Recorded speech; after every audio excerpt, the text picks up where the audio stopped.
petite devinette pour commencer cette vidéo. Qu'est-ce qui est un petit SUV fabriqué en France, véhicule le plus produit dans notre bel hexagone, qui est hybride et par-dessus le marché est japonais? Eh ben vous l'aurez deviné, c'est la Yaris Cross. Pas mal, non? C'est français.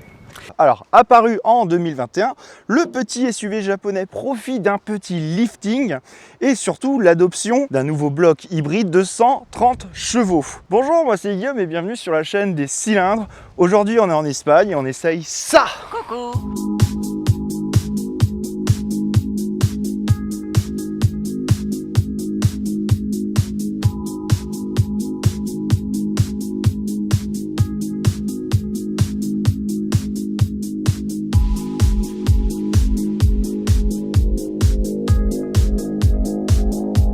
Alors apparu en 2021, comme je vous le disais précédemment, le petit Yaris Cross est en train de faire sa révolution.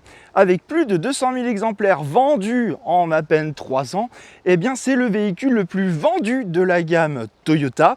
Il a même réussi à détrôner sa grande sœur, la Yaris, ou petite, c'est selon, avec un véhicule qui plaît énormément aux consommateurs français. On est complètement sur un véhicule cœur de gamme qui s'attaque au Peugeot 2008, C3 Aircross ou encore Renault Captur. Tous ces véhicules-là que je vous cite sont évidemment des véhicules qui ne sont pas fabriqués en France. On n'est pas à proprement parler sur un véritable facelift avec ce nouveau Yaris Cross, puisque comme vous pouvez le voir, il n'y a pas d'évolution esthétique majeure sur la voiture.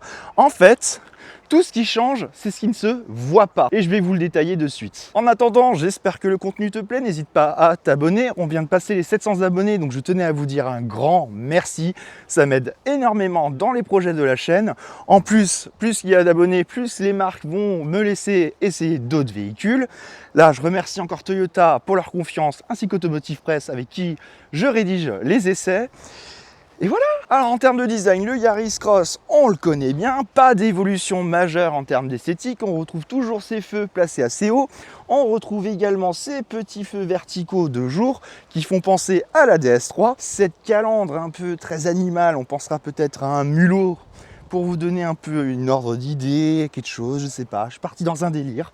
Une autre calandre ici avec un diffuseur, un spoiler, des garde-boue. Bref, on est sur un petit SUV et ça se voit. Alors, en termes de changement sur le Yaris Cross, on commence avec cette teinte Urban Kaki, comme vous le devinez, est vert. Alors, selon la lumière, on se rend compte que la voiture fait un peu gris. On pense inévitablement au gris Chardot de chez Audi.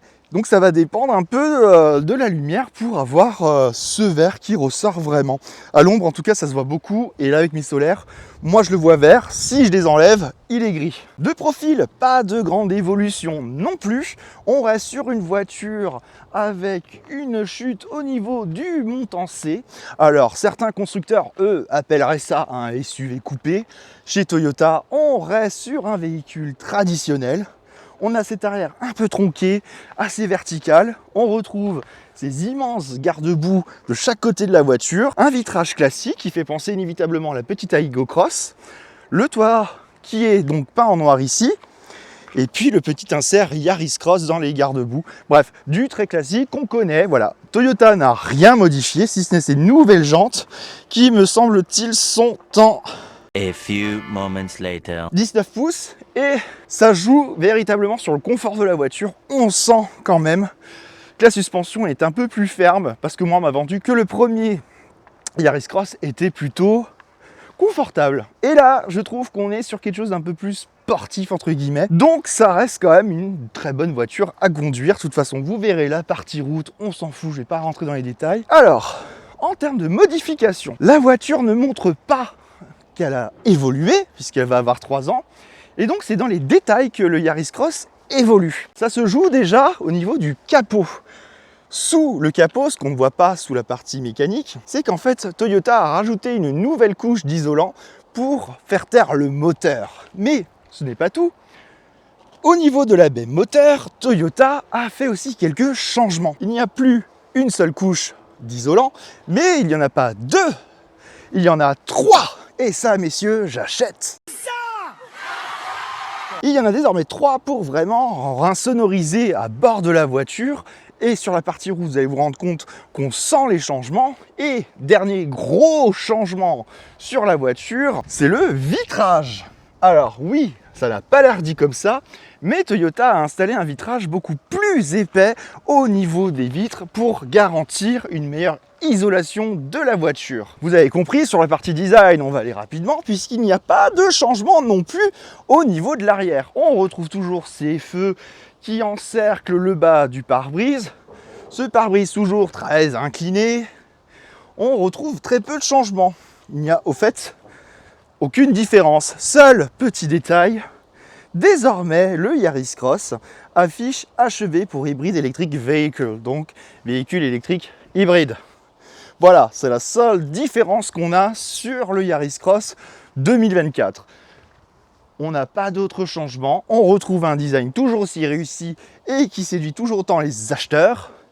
Voilà ce qu'on pouvait en dire sur le design, c'était rapide. Nous on a de la route, on est reparti, parce qu'on n'est pas à l'heure. Sur la route, que vaut le Yaris Cross en 130 chevaux? Alors c'est un bloc qu'on connaît déjà puisqu'on le retrouve sur la Yaris classique.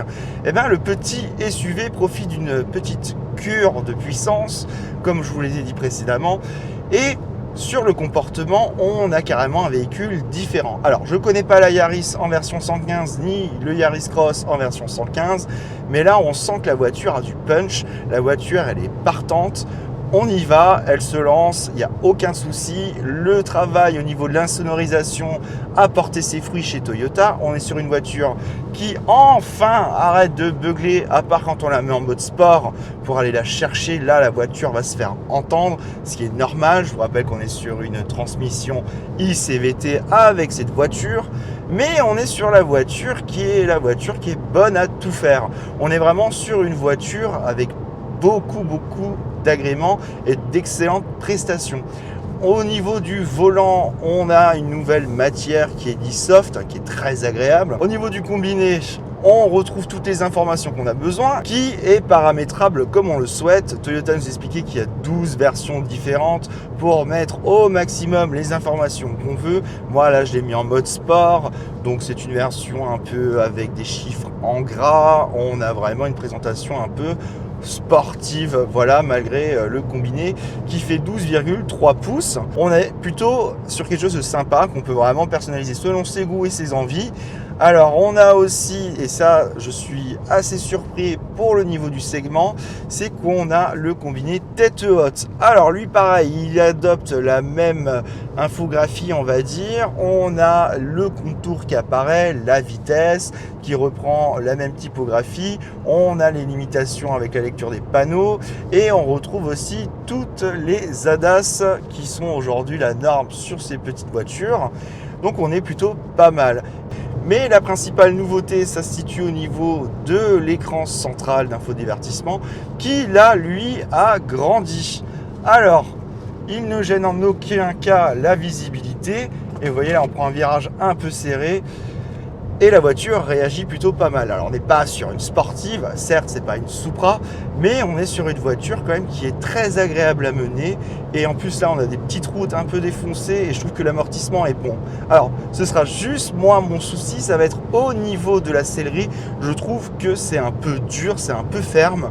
On est très bien installé, on n'a pas de souci au niveau du dos ni sur le côté du ventre, surtout pour les gens qui sont un peu ventrus comme moi. Mais on est plutôt bien, mais je regrette vraiment l'assise qui est un peu dure. Au niveau des hanches, on est sur quelque chose d'assez plat. Donc c'est vrai que ça manque de confort. Alors la force d'un BSUV ou un SUV tout court, c'est son petit côté haut sur pattes. Donc on a une excellente vision et une bonne visibilité sur la route. Donc ça, il n'y a rien à dire, c'est hyper agréable. On a une bonne visibilité, que ce soit les rétroviseurs ou encore celui-là du centre, on est plutôt pas mal. Les commandes tombent plutôt bien sous la main et on a une voiture qui honnêtement, avec ses 130 chevaux, donne quand même envie un peu de s'amuser. Alors comme toujours avec Toyota, on retrouve des équipements plutôt classiques mais qui font toujours un peu plaisir. On a par exemple les modes drive où on peut mettre la voiture en éco, en confort, enfin en normal ou en sport. Alors là, moi, je suis sur le mode sport et on sent que la voiture est un peu raffermie, la voiture s'élance un peu plus vite. Enfin, on est sur une voiture voilà, qu'on a quand même plaisir à mener, et je pense que c'était le moteur qu'il lui faut. Je pense que Toyota a visé juste avec ce nouveau bloc. On est vraiment sur quelque chose, voilà, c'est une bonne surprise, c'est très agréable. Même au niveau des bruits d'air, c'est plutôt bien filtré. Alors là, je suis à 110, donc forcément, je les entends. Mais dès qu'on lève le pied et qu'on roule à une vitesse un peu plus basse, on ne l'entend pas. C'est vraiment une très bonne surprise. Et le fait d'avoir le capot plat à l'avant, on a une bonne visibilité aussi sur le capot et sur un peu la dimension de ce petit SUV. Voilà, parce que moi, c'est la première fois que je le conduis, donc je le découvre en même temps. Je profite un peu de ce restylage. Alors même si Toyota le dit à demi-mot que c'est un restylage parce qu'il joue plutôt sur le fait de l'arrivée de cette nouvelle motorisation qui était importante et qui était plutôt demandé par la clientèle. Il y a juste un truc qui m'énerve, mais maintenant c'est la faute à toutes les voitures et c'est une décision européenne. C'est dès que vous dépassez d'1 km/h la vitesse, eh ben elle sonne. C'est insupportable, mais ça se coupe. Alors ça, c'est quand même pas mal. Pour le reste, on est vraiment sur une bonne voiture, c'est une bonne surprise. Le volant, il tombe bien sous la main. On peut vraiment mettre son poste de conduite comme on veut.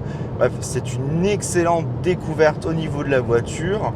Et là, sur les petites routes, alors on a fait un petit morceau de périphérique.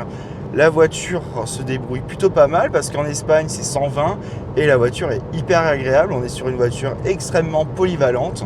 Voilà, on a du mal à lui trouver des défauts derrière le volant parce qu'on est sur une voiture qui, en fait, finalement, avait besoin de ce bloc 130 chevaux pour vraiment être polyvalente. Et je pense que Toyota a réussi cette mission, on va dire. Et on est sur une voiture hyper agréable, franchement. Et juste un truc, c'est que sur notre version, alors c'est une version européenne, mais les versions françaises profitent d'une finition et un taux d'équipement un peu plus élevé. Donc on retrouvera un toit panoramique que je n'ai pas ici et 2-3 autres équipements que j'ai pas en tête là, mais qui sont aussi rajoutés pour les Français. Donc non, on est sur une bonne voiture très agréable, et où je suis aussi ravi, et c'est un peu gadget, c'est le fait qu'on retrouve un compteur tête haute sur la voiture, qui est un vrai plus, qui nous évite de baisser les yeux sur le compteur pour surveiller sa vitesse. On a vraiment, comme sur le CHR testé précédemment, ce petit bloc sur le pare-brise qui vous envoie vos informations. C'est vraiment hyper agréable. Et là, je note qu'avec la configuration sport du combiné d'instrumentalisation, on a le contour qui s'affiche, qui me dit à combien je suis, ma vitesse, les limitations de vitesse et les aides à la conduite qui sont activées. Bref, c'est une super surprise et c'est un véritable kiff. Enfin voilà, on est sur un petit SUV très polyvalent et qui est vraiment hyper agréable à conduire. Et entre-temps, je l'ai passé en normal et je me rends compte que la voiture en fait est assez dure en termes d'amortissement, mais pour le reste on est sur une bonne surprise et vous entendez la voiture nulle pas trop. Je vais vous faire une petite séquence ASMR du moteur. On est parti, parce que je vais accélérer.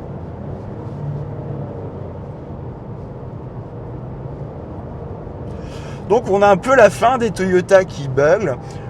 On a quand même une voiture qui se fait entendre, qui est sonore, on va pas se mentir, on l'entend, mais moins qu'avant. On est sur quelque chose quand même, cette 5e génération de motorisation hybride est beaucoup moins bruyante que par le passé. On est vraiment sur une voiture un peu plus douce. Voilà, c'est vraiment ce que nous dit Toyota, sur quelque chose de plus soft, plus touchy. On est quelque chose de plus agréable. C'était vraiment ce que les clients ont fait remonter sur la version 115 et que Toyota a essayé de corriger. Donc c'est plutôt pas mal. On est sur une voiture assez silencieuse. On est vraiment... Voilà. Voilà, le 130, c'était vraiment la motorisation qu'il lui fallait.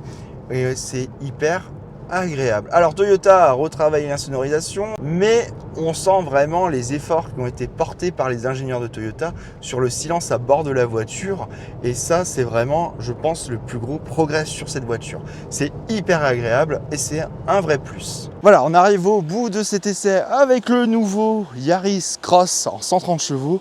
Que vous dire? Alors, on est bien d'accord, la période où les Toyota hurlaient avec leur mode hybride est terminée. Il faudra aller sur le mode sport pour le chercher, pour le faire crier. On est sur une voiture qui est plutôt assez confortable, on est sur une voiture qui se la joue dynamique, on est sur une belle surprise. C'est une voiture vraiment très agréable, très bien finie, on est sur quelque chose au top. La modularité à bord, elle est bonne, le coffre, il est spacieux, bref, c'est une bonne voiture, bien équipée. On a aussi gagné 300 Nm de plus sur la partie du couple moteur, donc ce qui lui permet d'avoir beaucoup plus d'aisance sur la route et de faire des dépassements enfin corrects, ce qui était un peu trop juste avec le 115. Bref, une belle alternative au ténor du segment. Toyota va continuer sur cette belle lancée avec ce véhicule. On va pouvoir continuer à chercher les Captur et autres Peugeot 2008 et en prime, on a une vraie voiture qui est faite en France comparé aux véhicules français qui sont pour la plupart faits en Slovaquie ou en Espagne. Donc il faut bien avoir ça en tête aussi. Et au niveau des tarifs, on démarre aux alentours de 29 000 €. Les commandes seront disponibles à partir du mois de juin. Alors, autre chose aussi à retenir sur cette version de 130 chevaux, et promis j'arrête de bouger mes bras, c'est que finalement, eh bien, ce petit Yaris, on a essayé de le chercher en mode sport, en mode normal, donc un peu confort. On a voulu voir un peu au niveau des consommations et c'est une très bonne surprise. On a fait de la ville, un peu de cycle mixte, un peu périurbain. On a tourné, enfin moi au volant en tout cas, j'ai tourné autour de 4,4 litres. Je sais que d'autres personnes qui ont fait un peu d'éco-conduite sans forcément non plus trop lever le pied, on fait 4,20 litres. On est vraiment sur une plage totalement correcte, voire très très bien. En cherchant un peu sur les routes de Majorque, on s'est rendu compte qu'on est monté au maximum en mode sport avec des petits cols aux alentours de 5,9 litres. Donc on n'a jamais réussi à passer au-dessus des 6 litres et ça c'est un point important à prendre en compte. Enfin bref, la moyenne de consommation que moi j'ai relevée avec ma conduite, avec donc périurbain, un peu d'autoroute, un peu de tout type de route, eh bien ce sera 4,5 litres. C'est ce qui est plutôt pas mal avec une voiture qui annonce 130 chevaux. Voilà ce que je pouvais en dire. On a un équipement ultra complet, une voiture très jolie dans cette nouvelle teinte Urban Kaki, les jantes aussi qui sont très sympas. Voilà, on a une voiture très complète. Donc nous, notre version, c'est une collection. On est aux alentours de 35 000 €. Le prix finalement très classique, très normal par rapport au reste de la concurrence. Bon, nous on n'a pas le toit panoramique, donc ayez bien en tête que les versions françaises l'auront, avec deux autres équipements que je mettrai en astérix parce que je ne m'en rappelle pas. Une super alternative, on reste toujours sur tout ce qui a fait la qualité des dernières Toyota. Je vous remercie d'avoir visionné cette vidéo, je vous dis à très bientôt, n'hésitez pas à vous abonner si le contenu vous plaît, merci encore pour vos abonnements. Moi je vous dis à très bientôt pour un autre épisode et ciao!